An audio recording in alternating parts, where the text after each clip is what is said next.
Mass TV news కి స్వాగతం।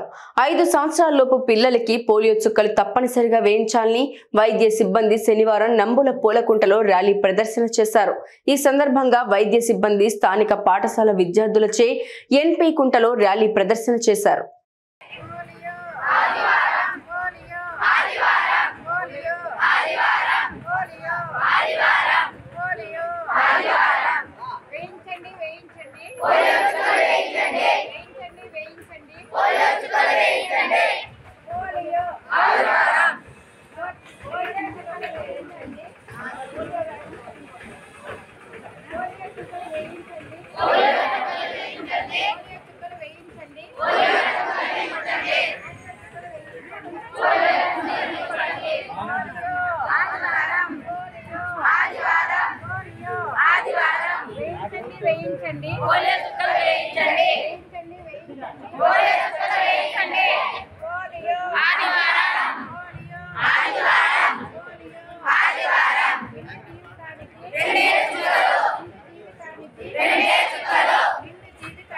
రెండే చుక్కలు